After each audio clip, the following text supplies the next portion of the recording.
மாதா தொலைக்காட்சி அன்பர்களே, இறந்த நம்பிக்கையாளர்களின் ஆன்மாக்கள் இறைவனிலே நித்திய இளைப்பாற்றி அடைய நமது மாதா தொலைக்காட்சியோடு இணைந்து ஒரே குடும்பமாக மன்றாடுவோம்.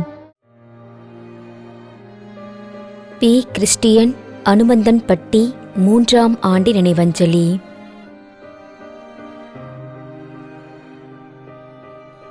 டி.எஃப். ஜோசப் ஜெரார்ட், அரக்கோணம் 8ஆம் ஆண்டு நினைவஞ்சலி.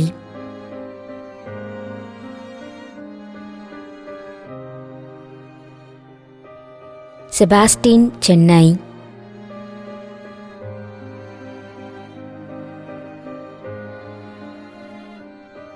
ஏ. ஜோசப், பெங்களூர் 23ஆம் ஆண்டு நினைவஞ்சலி.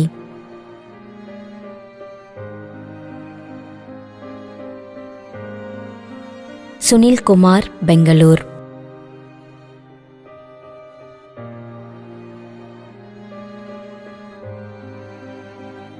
சரோஜா 30ஆம் நாள் நினைவஞ்சலி.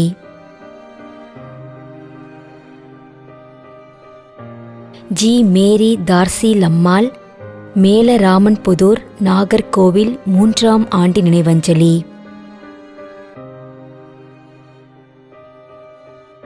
ஏ.எம். லூயிஸ் 13ஆம் ஆண்டு நினைவஞ்சலி.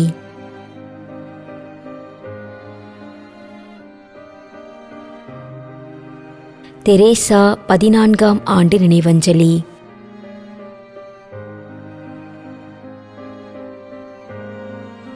திருமதி ஜே. ஜூலி மேரி 40ஆம் நாள் நினைவஞ்சலி. ஜோசப் லூர்துசாமி, மரிய தர்மராஜ், இருதயராஜ், மிக்கேல் தாசன். மேலும் யாரும் நினையாத நம்பிக்கையாளர்களின் ஆன்மாக்களுக்காகவும் மன்றாடுவோம். தந்தை, மகன், தூய ஆவியாரின் பெயராலே ஆமென். ஆண்டவருடைய பெயராலே நமக்கு உதவி உண்டு.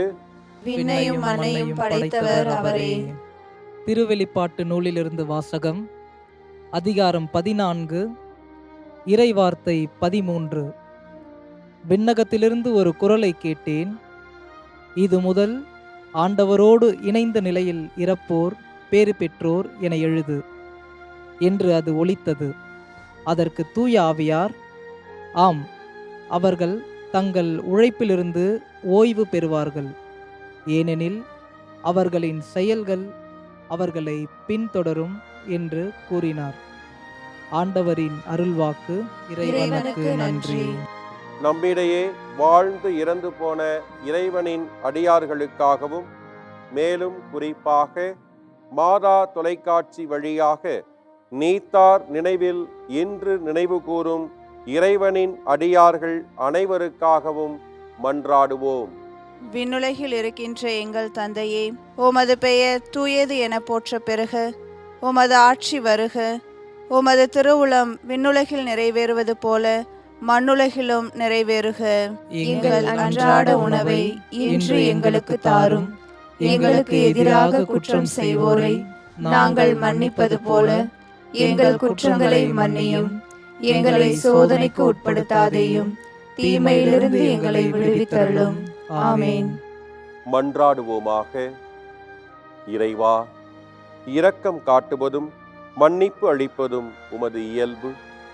ஆகையால் உமது திருவடிகளுக்கு வந்துள்ள இன்று நாங்கள் நினைவு கூறும் ஆன்மாக்கள் மீது இரக்கம் கொண்டு அவர்களுடைய குடும்பத்தார் மற்றும் மாதா தொலைக்காட்சி குடும்பம் செலுத்தும் ஜெபங்களை ஏற்று அவர்களது குற்றங்களையும் அவற்றிற்குரிய தண்டனையும் மன்னித்து அமைதியையும் முடிவில்லா வாழ்வையும் தந்திடுமாறு எங்கள் ஆண்டவராகிய கிறிஸ்து வழியாக உம்மை மன்றாடுகிறோம். ஆமென். நிலையான இளைப்பாறுதலை ஆண்டவரே இவர்களுக்கு அளித்தருளும். முடிவில்லாத ஒளி இவர்கள் மேல் ஒளிர்வதாக. இறந்த நம்பிக்கையாளர்களின் ஆன்மாக்கள் இறைவனின் இரக்கத்தினால் அமைதியில் இளைப்பாறுவனவாக. ஆமென்.